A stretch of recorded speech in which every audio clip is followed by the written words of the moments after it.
টানা বৃষ্টিতে যশোরের সবজি নষ্ট হওয়ায় বাজারে সরবরাহ কমেছে। বিস্তারিত জানতে যশোর সদরে সবজি বাজারে আছেন সহকর্মী জুয়েল মৃধা। সরাসরি যাচ্ছি তার কাছে।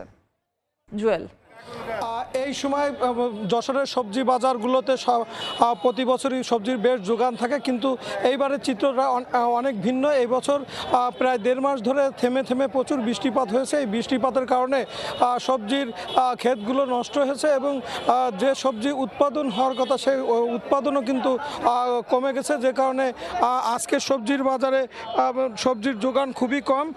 যোগান কম হলে সাধারণত সবজির দাম বেশি থাকে, কিন্তু আজকের বাজার ঘুরে আমরা লক্ষ্য করেছি সবজির দামও খুব বেশি একটা বাড়েনি। কৃষকরা এ কারণে হতাশা প্রকাশ করেছেন।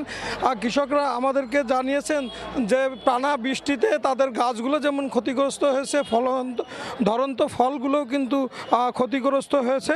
এখন যে নতুন করে ফল আসছে সেই ফলগুলো তারা বাজারে নিয়ে আসছেন এবং তারা মনে করেছিলেন যে এই ফলগুলো তারা একটা ভালো দাম পাবেন এবং ক্ষতিটা কিছু পুষিয়ে নিতে পারবেন, কিন্তু সেটা হচ্ছে না। কৃষকরা আমাদেরকে জানিয়েছেন যে আজকের বাজারে সবচেয়ে বেশি উঠেছে কলা।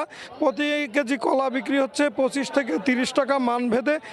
পুঁই শাক বিক্রি হচ্ছে কেজি 13 টাকা, ধনেপাতা 50 টাকা কেজি, পেঁপে 10 টাকা কেজি, করলা 45 টাকা কেজি, টমেটো 90 টাকা কেজি, কুশি 35 টাকা কেজি, পটল 35 থেকে 40 টাকা কেজি, কুমড়ো 30 থেকে 40 টাকা কেজি, লাল শাক 20-25 টাকা কেজি, ঢেঁড়স বিক্রি হচ্ছে আজকের বাজারে 30 টাকা কেজি, মুখি বিক্রি হচ্ছে 40 টাকা কেজি এবং বরবটি বিক্রি হচ্ছে 30 টাকা কেজি, কাঁকরোল বিক্রি হচ্ছে 35 টাকা কেজি, লাউ বিক্রি হচ্ছে 40 টাকা কেজি।